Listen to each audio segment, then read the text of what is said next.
All right, it's time to slay some conventional wisdom.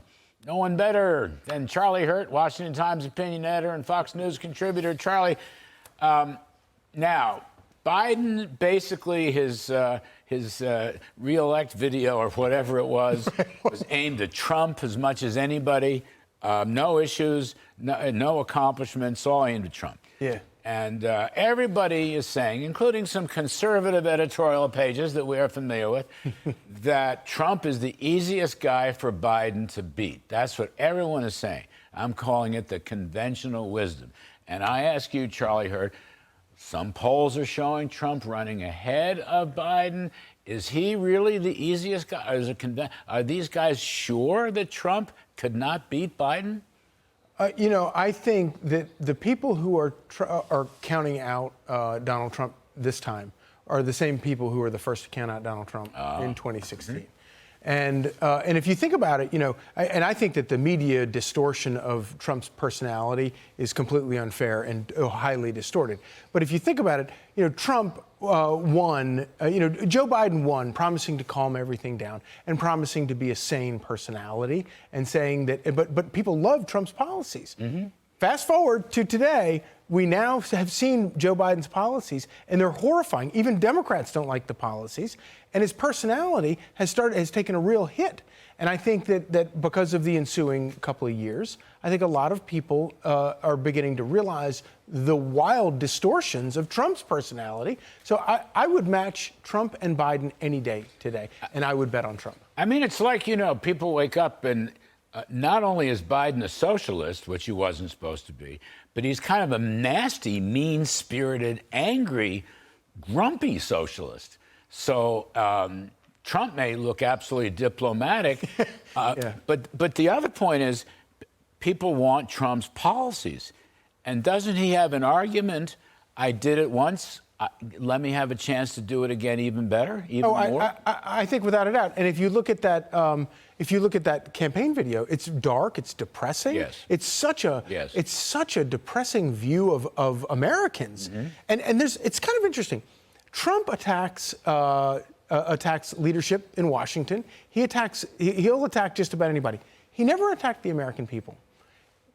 Joe Biden attacks the American people every single day. Good point. And when he talks about the semi-Nazis or whatever, what was that, the semi-Nazis or whatever it was, or he talks about the MAGA extremists, and he's talking about American voters who love this country, and maybe they disagree with him, but he's attacking the people. And that's always a loser in politics. You never attack voters. You can attack Washington, you can attack politicians, you can attack corporations, but you can't attack people. I mean, basically, he's attacking half the electorate.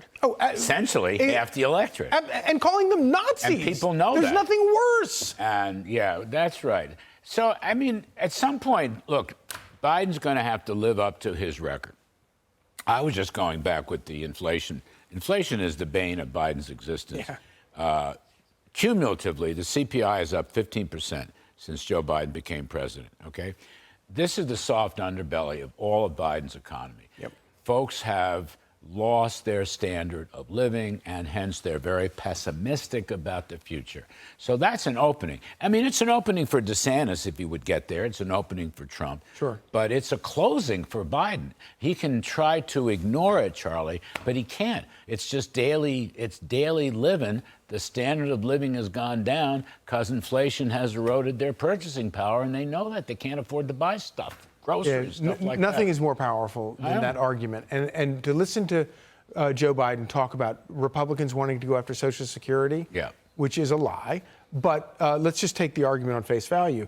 The greatest attack on Social Security in 40 years has been Joe Biden's economy. If you live on a fixed income, or if you're working for a living and you get a paycheck, or you get the money you invested in Social Security back, because you've retired, you're losing 10%, 15% of your income. So the only person hurting Social Security is Joe Biden himself.